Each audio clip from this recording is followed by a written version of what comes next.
Namaste, I'm Jyoti. I'm the founder director of Ajanta Vihara Institute of Spiritual Sciences. Today, once again, I bring to you amazing wisdom of the Shaman collective through these cards. These are not just the regular cards. These are the cards which are a culmination of many hours of meditation, connections, with the higher consciousness, connecting with the shaman collective, the ancient shaman masters, and putting all their wisdom together, putting all their guidance together.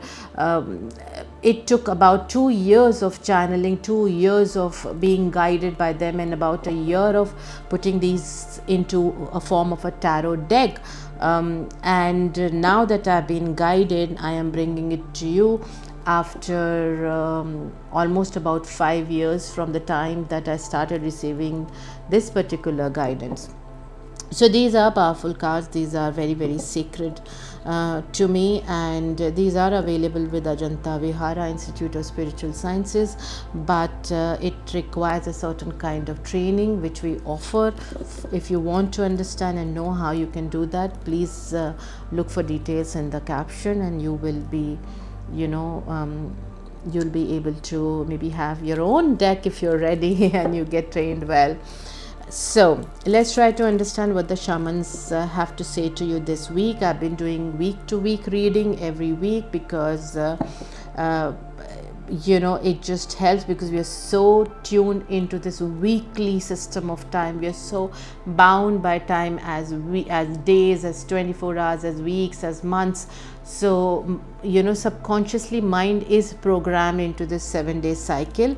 So I'm going with the subconscious because I want whatever the shamans are guiding to you to go into your subconscious, which is 92 to 96% of our mind, and I want it to sit there so that your reprogramming of mind can happen and you can experience a beautiful abundance within yourself of your light, your light codes of your energy DNA, which might carry the shamanic energy DNA, which you might be having a ancestry lineage of the shamans, or you might be part of the shamans in some way or other if you've been guided here. It's just not a coincidence that you're watching this video. So let us see what is the theme that the shamans are giving us for this week. I do know that the wind shamans have been very active for last couple of weeks, and the wind shamans are leading the balance of all the elements. All the elemental energies are being balanced by wind taking over this time, as in wind leading. So it's not that wind is doing everything, but wind is leading. So which means that, and see, again I go for a slip of tongue, since the time the wind energies have become active, wind elemental energies have become active, I've been having a lot of slip of tongue while doing these readings. Otherwise it's all okay. Let's see what is the theme. Let's make it quick. Now let's try to understand what the shamans have to say. The shamans have started speaking, these ancient shamans, and when I say ancient shamans, the reason I emphasize on word ancient is because people seem to be having a lot of misconceptions or very loose narrative about what the shaman is. Most of the times when people come to visit me, and the first thing they do is, shaman, I've also had an experience of doing ayahuasca or doing mushrooms or doing this or the hot rock or this ritual, that ritual. Yes, of course, ritual is part of some of the shamanic practices, but not all. I mean, even putting something like a flower here or putting these things is a ritual, right? Wearing these beads are a ritual. Now, what is most important is, why are you doing? What is the intention? So, for example, each piece out here carries love vibration. These have come as powerful gifts of love, as powerful gifts of healing, as powerful gifts of wisdom of those who chose to believe in love, and this love could be love of love towards service, love towards healing, or love towards me, but this is all powerful love energy. So to me, putting all my symbols of love is something that gives me powerful energy to connect with the shamans, because at the end, shamans are also all about love. Shamans became shamans because they chose to feel, they chose to move out of the mind and ego space and feel. Because when you allow yourself to be very, very authentic, what is going to happen to you is you will move into a feeling space. When you are not fearful about being judged, about failing, about judging, about being shamed, about being abandoned and all, that's when you truly feel. You feel beyond your attachment, you feel beyond your expectations, your denial, your sufferings, your pain, your fears. You feel, and for that you got to be very, very authentic to yourself and take ownership of every feeling of yours. Take it to the highest peak of that feeling, highest frequency vibration of that feeling, and then let it go. Let it go. And that can only happen if you love yourself a lot. So if you are here, maybe the shamans are directing you to practice self-love. Let's see what is the theme for this week with this self-love thing that I've just mentioned. Interesting. The theme is spiritual blessings, always there. And I've got this angel with the wings and again the winds. So the wind shamans have been speaking a lot. Spiritual blessings are always there. And that's so true. I have been working as an energy therapist and as hypnotherapist for such a long time, and I have realized that this support, these kind of blessings are always there. Being a clairvoyant since my birth, and I have never ever felt this not being there. What I have realized is that when people build walls around them, when people close themselves to feeling these blessings, is when people don't feel blessings.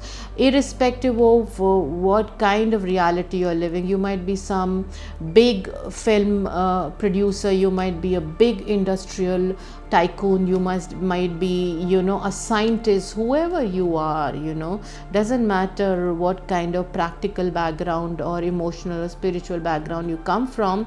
If you got your barriers up, then you will not feel these blessings are still coming to you, but you've closed your doors and windows, which means your chakras are not able to receive these blessings because you have shut down your doors and windows. And your chakras are your doors, your chakras are also your windows, right, where they are placed. So the theme is always there. You need to go seeking. So go seeking, be a wind, travel. Now travel does not mean travel outside. It may if you've done a lot of inner work, but first travel always starts inside. And to go inside, if you feel that you need to go and be with some spiritual teacher, mentor, you feel you want to come to Ajanta Vihara and spend some time with me doing some workshop and courses, more than welcome. Go anywhere else you feel like. If that is your way, that is your that makes it easier for you to go inward, then sure, go travel and meet any spiritual teachers and do some courses so that you can help yourself go inward. So that's very, very important. Now let's try to understand what is the energy that shamans are telling you to let go, so you can align yourself to this theme and actually experience beautiful spiritual blessings. I've been guided to only pull out one card, and that card is this card. See, the wind shamans. How interesting is this? Trust me, a lot of people say, oh, tarot is a waste of time. Tarot is just a crazy thing. People choose to believe tarot don't work. Well, I feel that, when you try to disregard somebody else's talent or somebody else's privileges or somebody else's blessings, then somewhere you are attached to ego, and and maybe before you say it doesn't work, you need to practice it yourself to see if it's working or not working for you. We should not hold any prejudices against towards anything, because just because you don't know doesn't mean it's not there. Just because you don't know how it functions, you haven't experienced the divinity that comes through the cards, doesn't mean that it does not exist, right? I also used to have a lot of hang-ups as far as tarot is concerned, but then that old me died long back.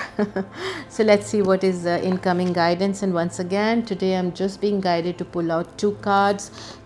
And that's interesting. We have fire and water again. Last week also I did not have any earth cards, and the very reason I didn't have earth cards is because the water and fire always balances wind better than earth. Okay, so let's see. The fire shamans are telling you connect with the fire spirit. That means connect with the spirit of your soul, connect with your essence, connect with that space within you. That's the spirit, right? That silence within you. You need to sit down and be in that silent space as much as possible. For some of you it might even be hermit mode. For some of you it might be disconnecting physically from your surroundings, physically from your environment, which means people you love in your personal space, people you're attached to, or your workspace or whatever, and actually go inside or just allow that silence to be there in your environment. So the more you connect with your fire spirit, which means the more you connect with space within yourself, the more you will be able to experience this. What water shamans have to say to us in alignment to this theme. Water combines with everything, but nothing combines with water. Water shamans are trying to tell you that understand you are a part of existence. If you allow yourself to be in a state of water, you will be able to absorb from anything, right? You will be able to absorb all the wisdom, all the knowledge, all the learning that is there for you. And why is it important? It is important because once you allow that kind of an expansion in your awareness, once you allow that kind of an expansion in your understanding of what existence is, and most importantly who you are, what is your true being, and how well you are connected to other collectives, to other energy fields, how well are you connected to what you're seeking. And we all are seeking love, we all are seeking abundance of love, because then everything gets aligned. So when you understand how this life works, how existence works, when your awareness expands, trust me, there is nothing that can impure you. And that's what this means, that water combines with everything, but nothing combines with water. It is talking about water in its purest form, like how we say in India Ganges, or river Ganga as it's said in Hindi or in Sanskrit. It starts from the tip of the mountain, it starts from its purest source, which is supposed to be the divine abode of one of our Trinity gods, Mahesha or Shankara or Shiva, and it comes down, and as it comes down, it does not lose its purity, because consciousness of Ganges, of Ganga, is that of a shaman. I refer to Ganga, I refer to Ganges as water shaman, as one of those really powerful water shaman.